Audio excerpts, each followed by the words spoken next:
Well, I'm so excited to sit with you today, Camila. We're the second week of Hispanic Heritage Month, and you're also a new role to Walser. So why don't you share with us a little bit about that and what you do for us? Yeah, well, thanks so much for having me. I'm so happy to be here.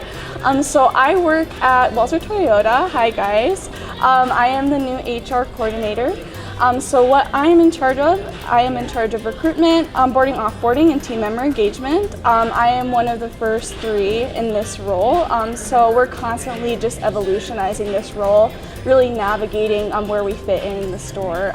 It's been really awesome, really crazy. I'm in the busiest store, so you are. I have had a lot of time to get to know everybody, and I've been loving it so far. Everybody's just so warm and welcoming, and it's such a great store to work for. So happy to be here. That's awesome. And I mean, to be one of the first 3 people in this role is really cool for you to kind of help build what that looks like. And I think it's definitely a role that we've needed, especially at Toyota. So speaking of Hispanic Heritage Month, I know a lot of us we identify ourselves very differently. We have Chicano, Latino, Latinx, Hispanic, Mexican, Puerto Rican. There's so many different ways to identify ourselves. How would you say you identify yourself when it comes to Hispanic Heritage Month? So my mom is from Matamoros, Mexico, and she identifies herself as Mexican.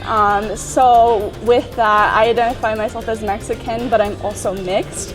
My dad is from here. He is German, French, Canadian mixed. So I am Mexican American. Awesome. I love Matamoros. I mean, there's some really great street tacos in Matamoros. I love a lot of the food when I visited there.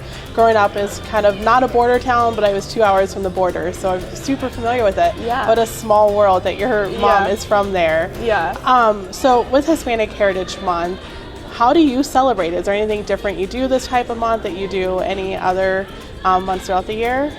Yeah, so what I do differently from other months is I first thank my mother for crossing the border and coming here to the U.S. She came here when she was 19 years old by herself, and it was a really scary journey for her, and she ended up meeting my dad, and they met at work, and it was a beautiful love story. He learned Spanish just to be able to talk to her. And I just really, really emphasize thanking my mother for coming here and working so hard for us in our future, and just pushing education and just being a really great example of what it means to be a strong Latino woman. Yeah, that's awesome. It's interesting. I'm sure it's very different back when she crossed over to what today is like, especially like in our culture and how it's getting embraced a little bit more than it was. I know even for myself growing up. And what aspects of American culture can you find Hispanic influence? Where do you tend to see a lot of that now? So I really see a lot of influence just for myself personally. I really look up to a lot of just Mexican Americans who have made it in the world, a lot of actors and actresses. I see a lot of influence in the Mexican culture and the food here. It's not always the same of what my abuelita makes, but I really love seeing people try new things and going to authentic restaurants. It's something that's really awesome that I see here.